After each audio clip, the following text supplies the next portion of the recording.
Happy Valentine's Day, everyone. I hope everyone's having a blessed Valentine's Day or a blessed week, because I don't know if I'll post this on Valentine's Day or the day after, but I am currently recording it on Valentine's Day. So I hope you guys are enjoying yourselves, and I just wanted to show you guys my flowers because they're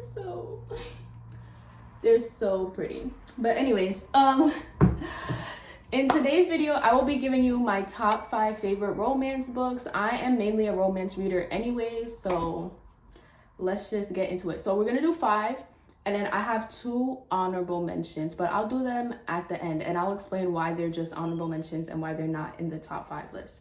So starting with the first book, Highly Suspicious and Unfairly Cute by Talia Hibbert. Always say Herbert. Like, it's my first instinct to think Herbert, but it's obviously Hibbert, or could be pronounced something else if something's silent, but I don't know. But this book is very special because it made the list and I haven't even finished it yet. Yep, this is my current read, but I love it so much. First of all, this cover, pink, is my favorite color, as you can see. Like, I love pink so much, and this cover is like to die for. Even like the characters, like, they just look so good. Like, oh my gosh. But this is a friends to enemies to friends to lovers book, so kind of like a frenemies to lovers, to put it in simple terms. This follows Brad and Celine, who are basically each other's arch nemesis, but it's not a fantasy at all. But basically, they grew up together, they were best friends, and then at some point their friendship fell off, so they're kind of like enemies. But like, very quickly in the book you get the vibe that, like, okay, you're enemies, but you care about each other a lot. And as the book goes on, things come up where they have to basically, not have to, but they basically like rehash everything that happened in the past and see if they can rekindle their friendship. But then the friendship might grow into something more. I haven't finished it yet, but I literally love it so much. It's gonna be either a 5 or a 4.5 star for me once I do finish it. I'm not that like far off. I'm on page 249. It has 318 pages, so I'll probably finish it by the end of the week. But yeah, that is and none of these books here are like in order. Like, none of them are like number 1, number 2, number 3 top romances. I'm just talking. So yeah, Highly Suspicious and Unfairly Cute. You can find it in my Amazon storefront. If you're watching it as soon as I post it, it's going to be in my current reads in my Amazon storefront. But if you're watching it like a little bit after, it's either going to be in my 5 or my 4-star reads. Okay, next one, November 9 by Colleen Hoover. Oh my gosh, this is like one of my favorite books. I have 3 books that I call my favorite, and this is one of them. This was actually the first book I got into reading last year, and this was the first book I read last year where I was like, okay, this is my favorite book. Like, none of the books before that did I like. I liked the books I read before that, but none of them were like my favorite book. I finished this in 2 days. And this was the fastest time. Like, I finished another Colleen Hoover book in 1 day, but that was after this. At the time, this was the fastest time I had finished any book, and I was like so surprised. Like, I was just devouring it, and I want to reread it soon, but I feel like I'm obligated to wait till November, because when I first read it in May, but now I feel like I should wait till November 9 to read it. So let me give you a little bit of a synopsis. Basically, this follows Ben and Fallon. Obviously Ben is the boy, Fallon's the girl, and Ben is an aspiring writer, Fallon is an aspiring actress, but technically she is an actress. She like acted when she was a child, and then something happened where her acting career just kind of stalled. So Ben and Fallon meet in, which city was it? Los Angeles. They meet in LA the day before Fallon is set to move to New York. So they spend that day together getting to know each other, and then they make a pact that they're not gonna take each other's phone numbers, social medias, or nothing. They're just gonna make a pact to meet back at the same place next year, November 9. And they make that pact for a couple of years. They're gonna do it for 5 years, I think. So they actually do it, and I love that because I love books, movies, shows that just like kind of have time jumps or do a little thing with time. Like, anything where there's something involving like time and it's not exactly linear, like, I love that. So every like part of the book is a different November 9. So it's first November 9, second November 9, third November 9. I love Ben and Fallon so much. I know some people who have read this book will greatly disagree because as the book goes on, obviously there's drama. There's gonna be drama. There's gonna be what is that word? Conflict. But I feel like there was another word, but I can't think of it right now.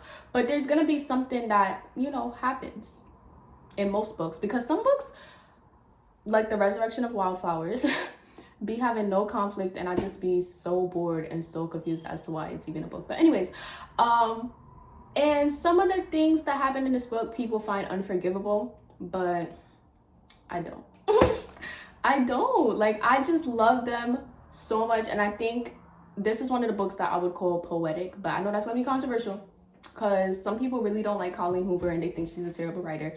I just disagree, and I think this is one of her most poetic books. I won't say she writes very poetic things, but I think this is like, because like, even, let me show you, like, let me just show you. At the beginning of each November 9, there's like quotes from different, no, not even quotes from different authors. I don't think it is. I think it's all quotes from Ben, because he's writing a manuscript in the book as well. And I just love that. Like, I love when there's like, I don't know how to explain it. I love when there's quotes. I love when there's like things taken from other texts or other movies or whatever. And even though it's not taken from anything because it's written by Ben, it's just still like really poetic to me. That's all I'm gonna say about November 9. I love November 9 so much. Like, you guys don't understand. Anyways, next book we have 7 Days in June by Tia Williams. Oh my gosh, every day I'm like so upset that I don't have the paperback version of this book, because I do not like hardcovers. Like, and I'll make a video about that, because I can deal with a hardcover if the hardcover is prettier than the paperback, but it's the same cover, paperback and hardcover. But the paperback was not available when I got it. I got this in June because I wanted so badly to read it in June. Like, it just made sense because I had just finished reading The Seven Husbands of Evelyn Hugo. So, and it was June, so I was like, okay, 7, and then June, obviously. But 7 Days in June is about Eva and Shane, and they met in high school, and they only spent 7 days together in high school, and they kind of just had like this romance when they were in high school, but something happened that tore them apart. So it's a second chance romance. Something happened that tore them apart after those 7 days. So now in the future, they are both writers. Oh my gosh. Some of you guys have probably seen this quote on TikTok if you haven't read the book yet, but my favorite quote is like when they finally see each other again, and she's like, stop writing about me. And he's like, you first. Like, stop. Like, they've literally been writing about each other all these years, and they both know it. So then they finally meet at a writers convention years later, and they spend 7 days together in June once again, and kind of rehash everything that happened in the past. And yeah, it's just, I love second chance romance because like what I love most about it is that anticipation of like what happened, like why did you guys break up, like what happened. If you ever want to watch a good second chance romance movie, but it's also a book, The Best of Me by Nicholas Sparks. I haven't read the book, but I love the movie. Like, I just think that anticipation of like wondering what really happened between them in the past is just like chef's kiss. And I feel like there was more I wanted to say, but aside from it, mainly it is a romance, but there's so much more things. Please do check the trigger warnings. It talks about so much, and I loved it with all my heart. I think I rated it 4.5 stars, but I actually want to reread it, and because I do think it needs to be a 5 stars. The reason why I took off some points was because I felt like the first couple of chapters I was really bored, you know, but then when it picked up, it really picked up. But like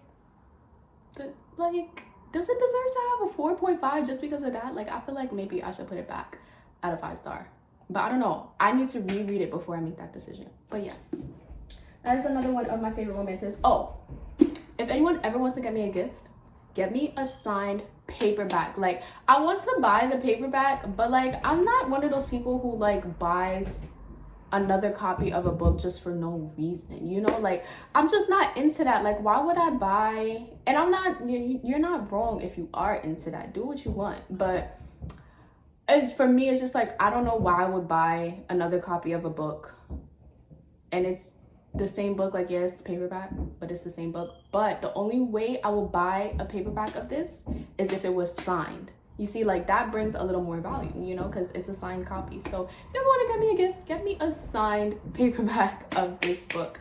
I should actually, I'm gonna put my Amazon wish list down below. If anyone ever wants to send me a book for me to read and review, I would appreciate it so much. So my Amazon wish list and my Amazon storefront will be down below.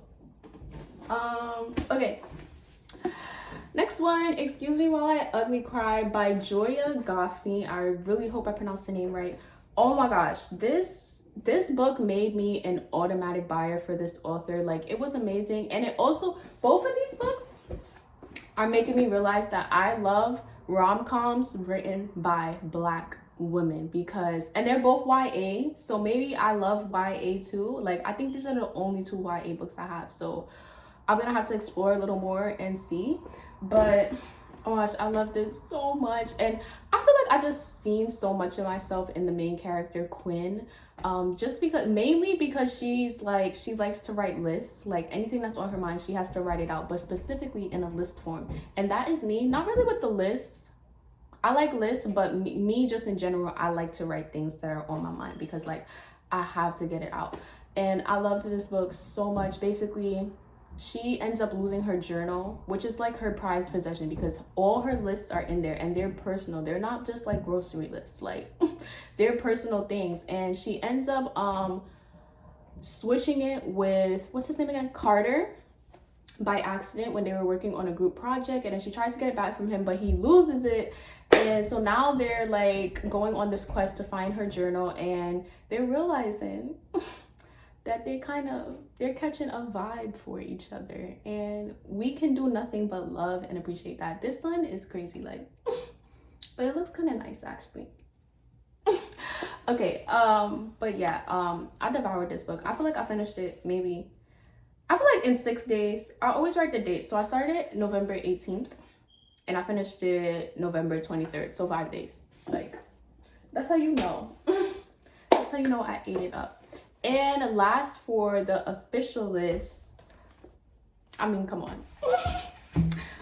Come on. I'm not even gonna say too much about this because I talked about it in 2 recent videos, my January reading wrap up and my review of the book. So if you want to learn more about it, you can go watch those videos. But I love this book so much, and I don't want to sound like a broken record, so I'm just gonna tell you guys that go read it. Like, it's amazing.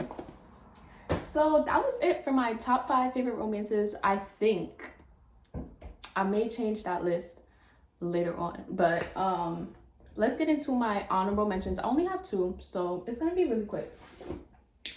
The 7 Husbands of Evelyn Hugo. Whew. The reason this is not in the actual list and it's just an honorable mention is because it's not really a romance. The genre is not necessarily romance. Yes, it's more so about Evelyn's life and her 7 husbands, but there is a romance in here in particular, and anybody who's read it already, like, everybody is on the same page. Everybody who's read it knows exactly what romance I'm talking about. But if you haven't read it, I do not want to say anything at all because that is absolutely a spoiler. But the particular romance that I'm talking about in here, like, if the book was just about them, if it was just a romance about them, it would absolutely be in my top 5. But I just didn't want to put it in my top 5 because this is not necessarily a romance book. But yeah, this is another one I don't want to talk too much about because it's just a spoiler. But if you know, you know. And my last honorable mention is Alone with You in the Ether. I loved this book so much, and the only reason it's not in my top 5 is because the author doesn't consider it a romance. They consider it a love story, but not a romance. And I'm not gonna like try to be wise and pretend that I really know the difference. It's a romance to me, but I'm pretty sure the person who wrote it knows better than me. But I kind of get what she's saying, because it's not just about the romance, but that's how I interpret it. Like, I understand there were other factors And it's also about like learning to love yourself. So I don't know, but either way, I love the romance in it. So 100% you guys need to pick up this book. I'm not even gonna say, I think this is a book you need to go into blind. Like just know it's very poetic in my opinion. Like the 3 most poetic books that are here in my opinion: Open Water, November 9, and Alone with You in the Ether. And this is another one of, remember how I said November 9 was like, is one of the 3 books that I consider my favorites? Alone with You in the Ether is another one. And then the other one is not a romance book, but it is Malibu Rising by Taylor Jenkins Reid, if you wanted to know. So thank you guys so much for watching my video. Happy Valentine's Day, because I do think I'm actually gonna post this on Valentine's Day. Like, I don't see why not. Let me tell you where you guys can find all of these books to purchase. So 7 Days in June is in my 4-star reads in my Amazon storefront. The 7 Husbands of Evelyn Hugo is in my 4-star reads. This was also a 4.5 star. Excuse Me While I Ugly Cry is in my 5-star reads. Highly Suspicious and Unfairly Cute. It depends on when you're watching this. If you're watching it right away, it's going to be in my current read and it's pinned to the top, so you're going to see it immediately. If you're watching this a little later, it's either going to be my 5 or my 4-star reads. I don't know yet. Open Water is in my 5-star reads. November 9 is in my 5-star reads. And Alone with You in the Ether is in my 5-star reads. Thank you guys so much for watching. I think I said that already, but make sure you like, share, subscribe if you enjoyed this video, and comment down below if you've read any of these books and tell me what you thought about them. Bye.